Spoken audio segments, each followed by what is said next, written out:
Você acreditaria se eu te dissesse que a empresa que fabricou o cérebro de quase todo computador do planeta está lutando para sobreviver? Enquanto aquela que você só conhecia por causa dos jogos agora manda no mundo? Em 2024, o impossível aconteceu. O colapso da Intel e a ascensão trilionária da Nvidia. Mas como? Neste vídeo, eu vou te mostrar que essa não é só uma mudança na bolsa de valores. É a história dos dois maiores erros de cálculo do século. Vamos voltar no tempo e ver o dia exato em que a Intel disse não para Steve Jobs e perdeu a revolução do iPhone. E vamos entender como, cegos pelo sucesso das suas próprias CPUs, eles entregaram o monopólio da inteligência artificial de bandeja para a Nvidia. É uma batalha de visão de futuro contra a miopia corporativa, a queda do gigante e a ascensão do novo rei. Fica comigo para entender como a tecnologia mudou de mãos para sempre. Bem-vindos a mais um episódio de Dossiê de Impérios. Em 2024, o mundo da tecnologia viu o que parecia impossível acontecer.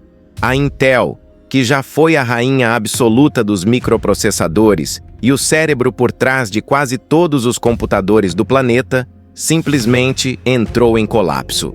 Vimos demissões em massa e seu valor de mercado despencar. Enquanto isso, a Nvidia, uma empresa que muita gente só conhecia pelas placas de vídeo para games, explodiu, se tornando a empresa mais valiosa do mundo. Mas como essa virada de jogo aconteceu? Como a Intel, um pilar da indústria, se perdeu de forma tão espetacular enquanto a Nvidia surfava a onda da inteligência artificial até o topo do mundo. Esta é a história de erros de bilhões de dólares, de visão de futuro contra a miopia corporativa. Esta é a história da queda da Intel e da ascensão imparável da Nvidia. Para a gente entender a crise de hoje, a gente precisa voltar para 2006. Steve Jobs, o gênio da Apple, tinha um projeto revolucionário. Um telefone que ia mudar o mundo. Ele precisava de um processador potente, mas que fosse incrivelmente eficiente em gastar energia. A escolha lógica parecia ser a Intel, a líder mundial. Jobs procurou o então CEO da Intel, Paul Otellini, e fez a proposta.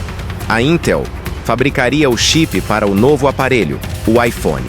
A resposta de Otellini entraria para a história como um dos maiores erros corporativos de todos os tempos. Ele olhou as projeções de vendas, olhou o preço que a Apple queria pagar e concluiu que a margem de lucro era baixa demais. A Intel disse não. Otellini achava que o volume de vendas de celulares nunca ia compensar o custo. Ele não conseguiu enxergar que o iPhone não era só um telefone. Era um computador de bolso. Ao recusar essa parceria, a Intel não perdeu só um contrato. Ela perdeu a década seguinte. E se você está surpreso com esse erro histórico, já deixa o seu like aqui no vídeo. Isso ajuda o YouTube a entender que você curte histórias de bastidores de grandes empresas. Feito?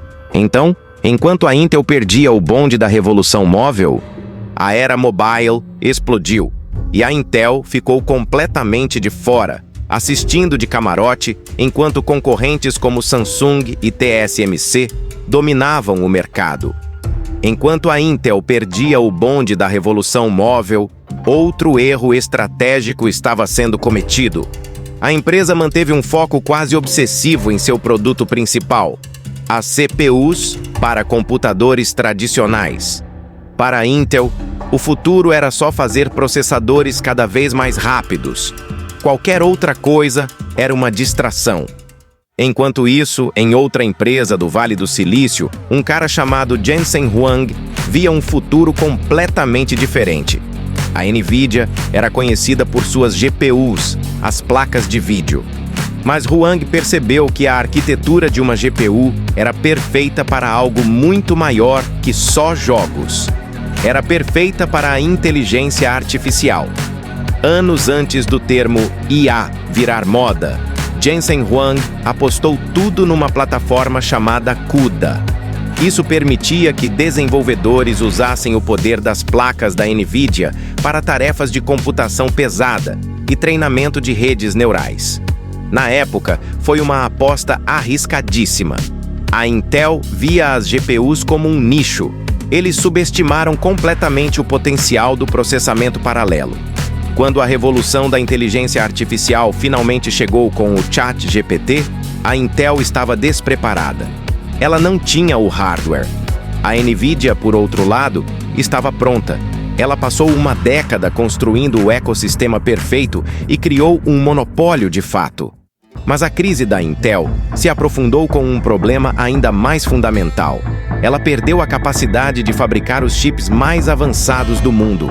Por décadas, as fábricas da Intel eram a inveja da indústria. Mas a partir de 2010, a máquina de inovação parou. A transição para processos de fabricação mais modernos foi marcada por atrasos e falhas técnicas. Enquanto a Intel tropeçava, suas rivais asiáticas, especialmente a TSMC de Taiwan, avançavam a passos largos. Com um foco implacável, a TSMC ultrapassou a tecnologia americana. Hoje, ironicamente, até concorrentes da Intel usam as fábricas da TSMC para produzir chips superiores. A antiga rainha da fabricação agora corre atrás do prejuízo. Hoje, a Intel está numa encruzilhada existencial. O governo americano está injetando bilhões de dólares para tentar salvar a produção de chips no país. E a Intel é a principal beneficiária. A aposta do atual CEO, Pat Gelsinger, é usar esse dinheiro para construir novas fábricas e tentar competir de novo com a TSMC. É um plano ambicioso, talvez a única saída. Mas a questão permanece. Será que é tarde demais?